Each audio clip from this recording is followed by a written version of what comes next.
Bonjour à tous et bienvenue sur ma chaîne. J'espère que vous allez tous bien. Aujourd'hui, on se retrouve pour une nouvelle vidéo. Comment je m'organise pour faire mes courses. Et juste après ça, je vous partage une recette de tarte au thon. C'est parti!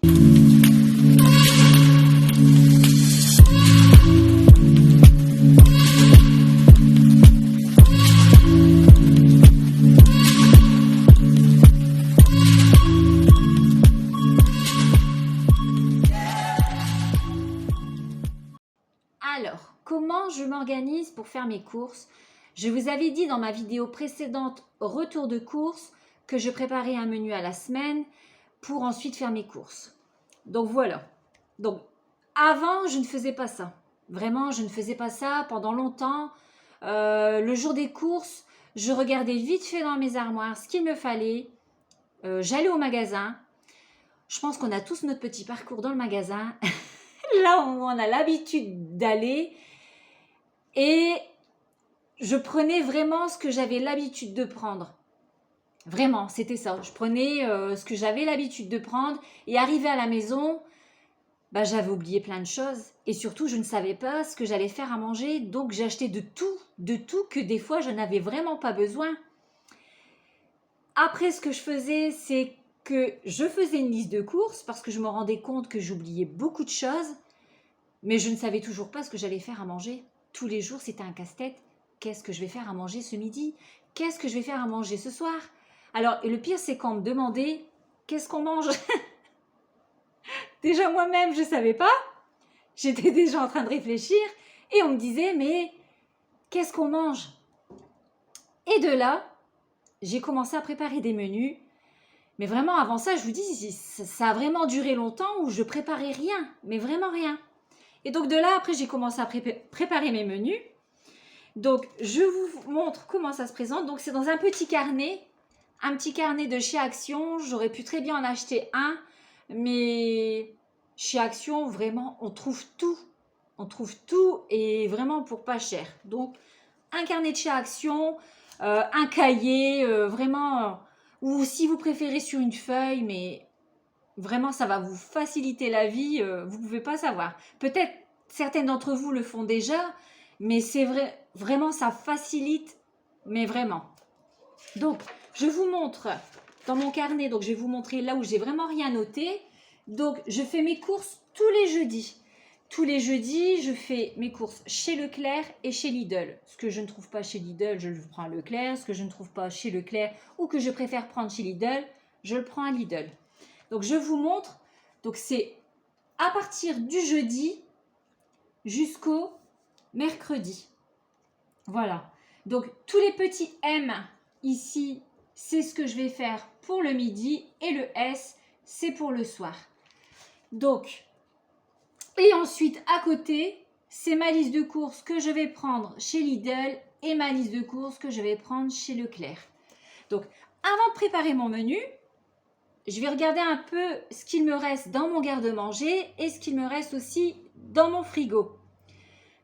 Des fois, ça donne des idées quand vous voyez ce qu'il vous reste. Ah bah tiens, j'ai ça, du coup, je vais faire ça, quoi. Donc, ensuite, une fois que j'ai préparé tout mon menu, je vais remplir ce qu'il me faut ici sur la page à côté, ce qu'il me faut magasin pour mon menu. Ensuite, une fois que j'ai bien fait ma liste de courses par rapport au menu de ma semaine, ce que je fais, c'est que à la fin du carnet, vous voyez, j'ai fait tous des petits séparateurs, garde-manger, entretien, salle de bain, frigo. Donc ça, c'est tout ce que je range. Par exemple, tout ce qui est dans mon garde-manger, c'est tout ce que j'ai l'habitude d'acheter. Ça, ce n'est pas ma liste de courses, c'est tout ce que j'ai l'habitude d'acheter. Et donc, quand je fais ma liste de courses, je prends mon carnet et je regarde. Voilà, c'est comme un inventaire. C'est comme un inventaire.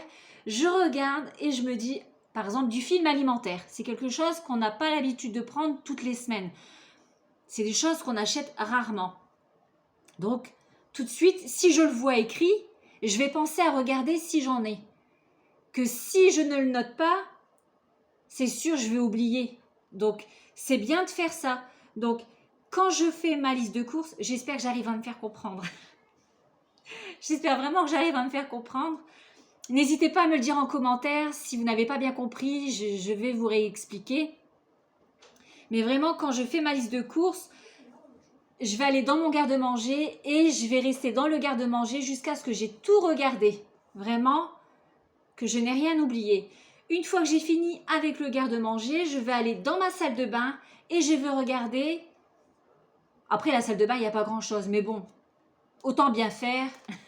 J'ai tout noté. Ensuite, les produits d'entretien, c'est pareil. Et le frigo, c'est pareil. Vraiment, quand je fais ma liste de courses, si je suis au frigo, je reste au frigo. Ensuite, ce que je peux vous dire aussi, c'est quand vous avez préparé votre menu à la semaine, c'est sûr, c'est vraiment un casse-tête de réfléchir pour une semaine. Mais je vous assure que une fois que vous avez mis ça sur plusieurs semaines, que vous avez fait vraiment cette routine-là sur plusieurs semaines, vous allez être tranquille sur les semaines suivantes. Parce que si vous n'avez plus d'idées, vous allez revenir sur les semaines précédentes et ça va vous donner des idées. Et je vous assure qu'après, votre menu à la semaine, ça va aller très vite à remplir. Vraiment, c'est... Des fois, on a envie de changer. Des fois, on se dit, oh bah non, j'ai pas envie de faire ça, j'ai envie de faire autre chose. Mais vraiment, ça aide vraiment beaucoup. Plutôt que de se casser la tête tous les jours à dire, bah, qu'est-ce que je vais faire à manger. Donc vraiment, je fonctionne comme ça depuis pas mal de temps maintenant et ça marche vraiment très bien. Donc voilà, j'espère que la vidéo vous plaira. Surtout, n'hésitez pas à me dire en commentaire si vous n'avez pas compris quelque chose. Je vais essayer de me réexpliquer, de me faire comprendre. En tout cas, déjà là, sur cette vidéo, j'espère que vous m'avez comprise. Donc voilà. J'espère que cette vidéo vous aura plu. Surtout, n'hésitez pas à vous abonner si ce n'est pas encore fait. D'activer la petite cloche de notification pour recevoir mes prochaines vidéos et de mettre un petit pouce. Et surtout, partagez ma vidéo avec vos amis, enfin ma chaîne, partagez ma chaîne avec vos amis. Ça m'aide beaucoup, vraiment. Pour évoluer, c'est important pour moi et vraiment, ça me fait plaisir. Et encore, merci beaucoup pour tous vos commentaires. Vous ne pouvez pas savoir comment je suis contente, j'ai un sourire. Vraiment, je suis vraiment contente de lire tout ça. Donc voilà, je vous laisse avec la recette de la tarte au thon juste après ça. Et on se dit à bientôt dans une prochaine vidéo. Allez, c'est parti pour la tarte au thon. Je commence déjà par préchauffer mon four à 180 degrés. Je déroule ma pâte feuilletée que je vais venir mettre dans le plat. Donc j'en ai pris 2 parce que le plat est grand. J'ai oublié de vous dire en début de vidéo, mais je vais vous mettre en descriptif mon menu à la semaine si ça peut vous donner des idées. Et je vais vous partager aussi la recette de la tarte au thon.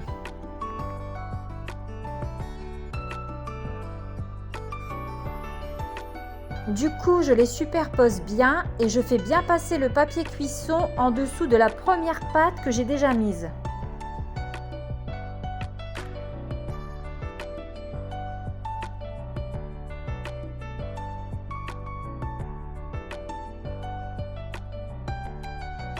Je pique ensuite ma pâte.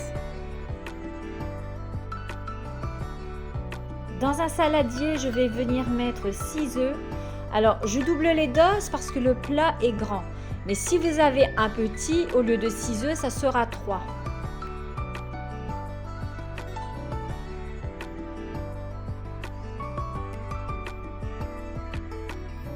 Ensuite, j'ajoute la crème liquide que je vais mélanger avec les œufs. Alors là, pareil, comme mon plat est grand, je vais utiliser 2 briques, sinon c'est une seule pour un petit plat.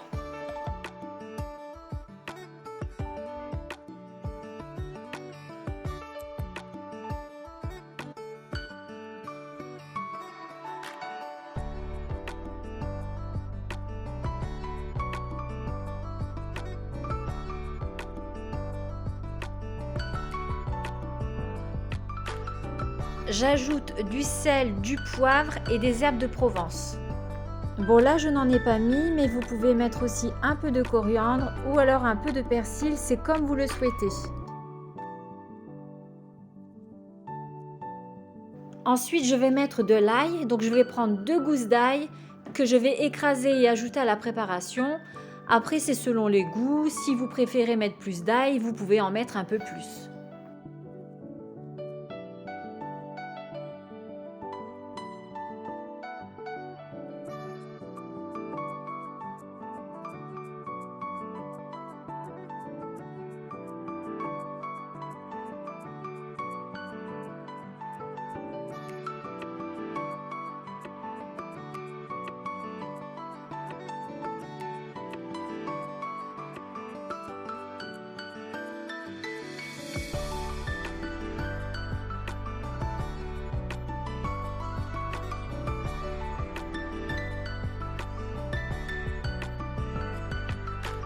Ensuite, je viens émietter le thon pour le mettre directement dans le plat.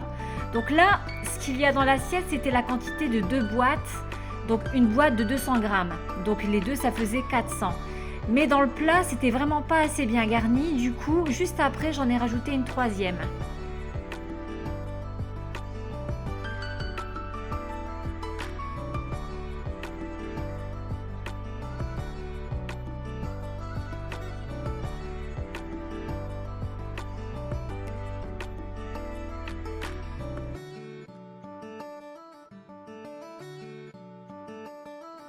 Alors bien sûr, avant de l'ajouter, je l'ai bien égoutté dans mon évier.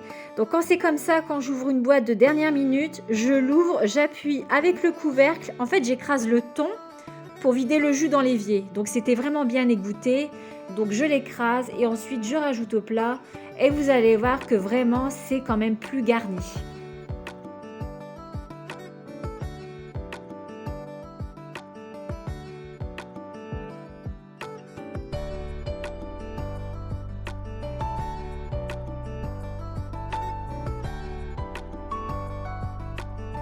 Je verse ensuite le mélange de la crème et des œufs directement dans le plat.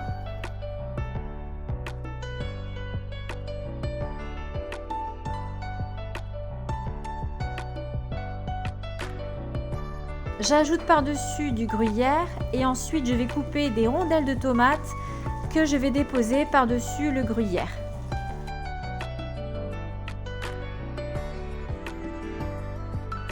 Pour les tomates, j'en avais préparé 2, mais avec une seule, finalement, j'en ai eu assez.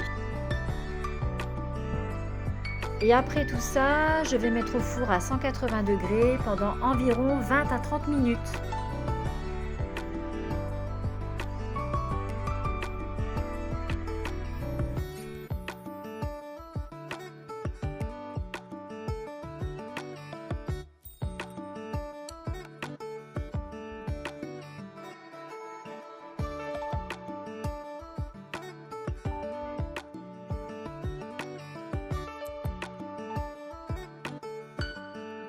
Alors vous allez voir que je récupère un peu de pâte que j'avais découpée et que j'ai laissé dans l'assiette juste à côté pour venir souder là où j'ai assemblé entre les deux pâtes pour remonter les bords pour éviter que la crème passe en dessous.